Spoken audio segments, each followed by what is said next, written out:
Hello, आप लोग कैसे हो? उम्मीद करते अच्छे होंगे।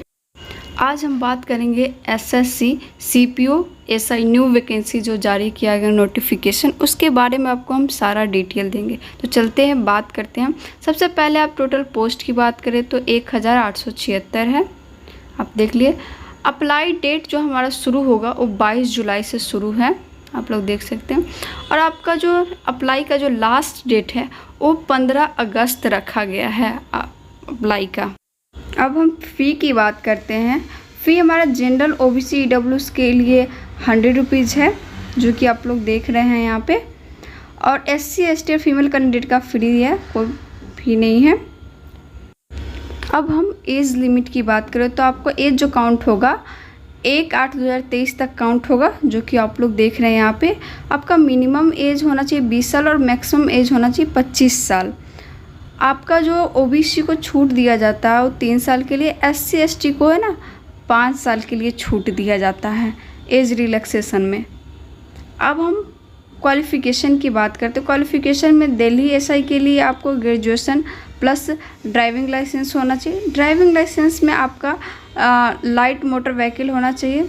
और अदर पोस्ट के लिए आप ग्रेजुएशन पास है तो भी आप किसी भी स्ट्रीम से पास है तो आप इसके लिए अप्लाई कर सकते हैं।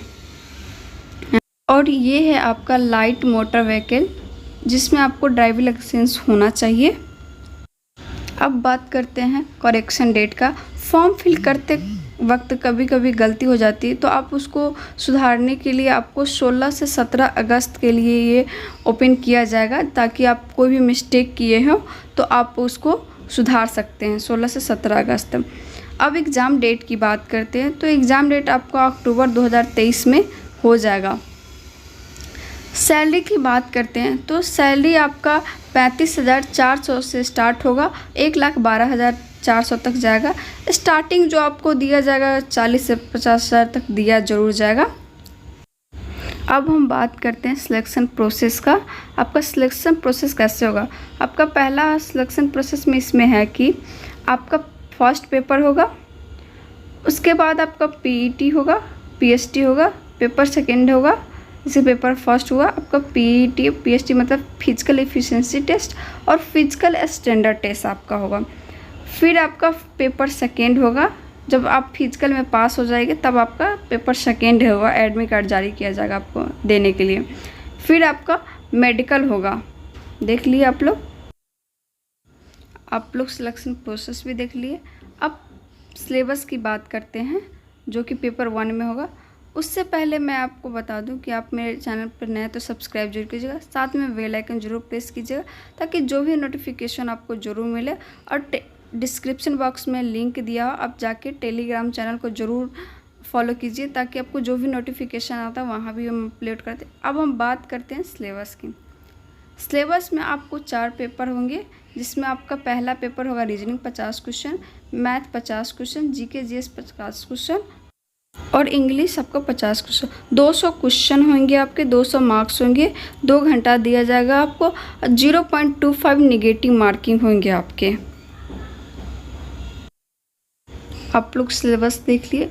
पहला पेपर होने के बाद आपका फिजिकल टेस्ट होगा। अब हम बात करते हैं फिजिकल टेस्ट के बारे में, जो कि आप लोग देख रहे हैं। अब हम बात करते हैं फिजिकल एफिशिएंसी टेस्ट और फिजिकल स्टैंडर्ड टेस्ट का। इसमें देख रहे हैं आप मेल और फीमेल कैंडिडेट के लिए अलग अलग हाइट मांगा गया है, जिसमें मेल कैंडिडेट में जनरल ओबीसी और एससी के लिए 170 सेंटीमीटर है और एसटी कैंडिडेट को 162.5 सेंटीमीटर है।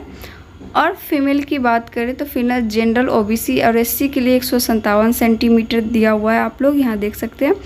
और एसटी कैंडिडेट के लिए 154 सेंटीमीटर है। अब चेस्ट की बात करते हैं तो चेस्ट में जनरल ओबीसी और एससी के लिए 80 to 85 सेंटीमीटर, एसटी के लिए 77 to 82 सेंटीमीटर है। रनिंग की बात करते हैं तो रनिंग में आपको 100 मीटर 16 सेकेंड में फिनिश करना होगा मेल को, और 1.6 किलोमीटर फिनिश करना होगा 6.5 मिनट में। और फीमेल के लिए 100 मीटर करना पड़ेगा 18 सेकेंड में फिनिश, और 800 मीटर आपको फिनिश करना होगा 4 मिनट में। लॉन्ग जंप की बात कर रहे हैं तो लॉन्ग जंप में मेल के लिए 3.6 मीटर जंप करना होगा और फीमेल को 2.7 मीटर जंप करना होगा।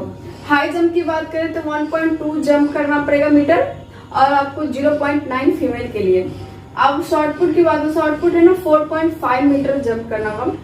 अब पेपर सेकेंड की सिलेबस की बात करते हैं, इसमें एक ही सिलेबस होता है आपका इंग्लिश लैंग्वेज कॉम्प्रिहेंशन से। आपको 200 क्वेश्चन रहेंगे, 200 मार्क्स के रहेंगे, यहाँ 2 घंटा करेंगे, 0.25 नेगेटिव मार्किंग। इससे पहले आपको हम कैटेगरी वाइज दिखा देते हैं वैकेंसी। तो अब आप मेरे स्क्रीन पे चले, मैं दिखाती हूँ। तो आप लोग को मैंने बोर्ड पे बताया ही है कि जो स्टार्ट होगा 22 जुलाई से होगा, 15 अगस्त तक होगा, और इसका करेक्शन डेट जो आपको 16 अगस्त से लेकर 17 अगस्त तक दिया जाएगा। एग्ज़ाम जो आपको अक्टूबर में, ये मैंने बोर्ड पे ही बताया आपको। आपकी कैटेगरी वाइज कितनी पोस्ट है, यहाँ आपका सब इंस्पेक्टर का जो दिल्ली पुलिस का दिया हुआ है, यहाँ मेल के लिए है। पहले तो डिटेल में दिया हुआ कि you are OBC SC ST category wise आप देख लीजिए। आप ओपन के लिए है 39, जनरल के लिए, OBC के लिए 21, SC के लिए 12, ST के लिए 6, EWS के लिए 10, टोटल 88 सीट है। एक्स सर्विसमैन के लिए है, जनरल में 3 है, OBC में 2 है, SC में 1 है, ST में 1 है, 7 सीट है इसका। जो एक्स सर्विसमैन है, जो स्पेशल कैटेगरी से आते हैं, उनके लिए भी कैटेगरी वाइज सीट बांटा गया। आप लोग देख सकते हैं यहाँ क्लियर है, 3 सीट है यहाँ। डिपार्टमेंटल कैंडिडेट के लिए भी है इसमें, जिसमें जनरल के 4 सीटें, OBC के लिए 3, SC के लिए 1 सीट है, ST के लिए 2, टोटल सीट यहाँ 11 है। आप इसमें देख सकते हैं कि जो हमारा दिल्ली पुलिस में है, टोटल जनरल के 48 सीट है, OBC के लिए 27 सीट है, SC के लिए 14 सीट है, ST के लिए 9 सीट है, EWS के लिए आपको 11 सीट है, और टोटल 109 सीट है। मैंने बोर्ड पे भी बताया था 109 सीट है मेल के लिए। फीमेल में आप देख सकते हैं यहाँ डिटेल में दिया हुआ। टोटल जनरल के लिए 24 पोस्ट है, OBC के लिए 13 पोस्ट है, SC के लिए 7 पोस्ट है, ST के लिए 4 पोस्ट है, EW के लिए 5 पोस्ट है, 53 टोटल पोस्ट है आपका। अगला जो पोस्ट है आपका सब इंस्पेक्टर GD इन CAPF के लिए आपका। देखिए अब आ जाते हैं सब इंस्पेक्टर GD इन CAPF के बारे में। इसमें आपका BSF आ जाएगा, CISF आ जाएगा, CRPF आ जाएगा, ITBP हो जाएगा, SSB आ जाएगा। सबसे फर्स्टली देखते हैं हमारा जो BSF में मेल के लिए, जनरल के लिए आपको 43 पोस्ट है, EWS के लिए 11 पोस्ट है, OBC के लिए 29 पोस्ट है, SC के लिए 16 पोस्ट है, ST के लिए 8 पोस्ट है, टोटल आपको 107 पोस्ट है। और फीमेल के लिए आप BSF में देखेंगे तो जनरल में 2 सीट है, EWS में 1 सीट है, OBC में 2 सीट है, SC में 1 सीट है, टोटल 6 पोस्ट है। टोटल आपका मिला के 113 पोस्ट इसमें निकला हुआ है। उसी तरह CISF में भी मेल फीमेल का दिया हुआ है। आप देख सकते हैं टोटल पोस्ट आपका 630 है। CRPF में भी आपका 818 पोस्ट है टोटल।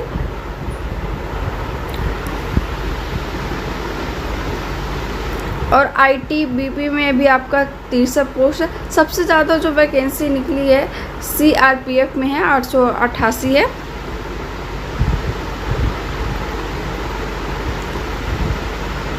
और SSB में आपका मेल के लिए जनरल में 38 सीट दिया हुआ है, OBC में 9 सीट दिया हुआ है। ऐसे ही आगे वाइज कैटेगरी वाइज सीट दिया हुआ है। जैसे यहाँ पर टोटल सीट हो गया आपका 90। अब इसमें टोटल मेल के लिए दिया हुआ है, कैटेगरी वाइज फीमेल के लिए दिया। और टोटल आप बात करते हैं कौन कौन से कंट्री से आप अप्लाई कर सकते हैं इसमें, तो इंडिया के, तो नेपाल के, तो भूटान के, तो भी आप अप्लाई कर सकते हैं इसमें। अब हम एग्ज़ाम सेंटर के बारे में आपको बताते हैं। यहाँ एग्ज़ाम सेंटर का कोड दिया हुआ है, यहाँ सेंट्रल रीजन दिया हुआ है, और ये आपका एड्रेस दिया हुआ है। जैसे आपका आगरा का कोड है 3001, प्रयागराज का कोड है 3003, ऐसे गोरखपुर का है 3007, ऐसे ही आपका बिहार, उत्तर प्रदेश का ये है। और आपका जो स्टाफ सिलेक्शन कमीशन का है ये ऑफिस होगा आपका रीजनल। इसी तरह आपको ईस्टर्न रीजन का दिया हुआ है यहाँ पे पूरा। यहाँ पे आपको कर्नाटका, केरला रीजन का दिया हुआ है, कहाँ कहाँ आपका, जैसे बेंगलुरु हो गया, यहाँ आपको सारा कोड दिया हुआ है। यहाँ स्टाफ सिलेक्शन कमीशन का दिया हुआ है, एसएससी का सेंटर जहाँ ऑफिस है उसका एड्रेस दिया हुआ है। यहाँ पे आप नॉर्थ रीजन का देख सकते हैं। यहाँ पे नॉर्थ ईस्टर्न रीजन का है आपका। यहाँ रीजनल ऑफिस का दिया हुआ है। टेलीग्राम पे आपको ये पीडीएफ मिल जाएगा, आप वहाँ जाके ज्वाइन कर सकते हैं। आप लोगों ने स्क्रीन पे कैटेगरी वाइज देख लिया वैकेंसी। अब यहाँ टोटल करके देखते हैं। तो दिल्ली पुलिस के लिए 109 वैकेंसी है, फीमेल के लिए 53 है, सीआरपीएफ के लिए आपको 788 सीट है, फीमेल में 30 सीट है, बीएसएफ में 109 सीट है, के लिए 6 सीट है, आईटीबीपी में मेल के लिए 54 सीट है, फीमेल के लिए 9 सीट है, सीआईएसएफ में मेल के लिए 567 पोस्ट है, फीमेल के लिए आपको 63 पोस्ट। एसएसबी में आपको मेल के लिए 85 सीट है, फीमेल के लिए 5 सीट। सबसे ज्यादा जो सीट है ना सीआरपीएफ में है, सबसे ज्यादा। उसके बाद आपको यहाँ पे है सीआईएसएफ में। आप लोगों को मैंने ये भी बता दिया पोस्ट टोटल कितना। आप लोग मेरे चैनल पर नए हैं तो सब्सक्राइब जरूर कीजिएगा, साथ में बेल आइकन जरूर प्रेस कीजिएगा ताकि जो भी नोटिफिकेशन आप तक जरूर पहुंचे। धन्यवाद आप लोग को।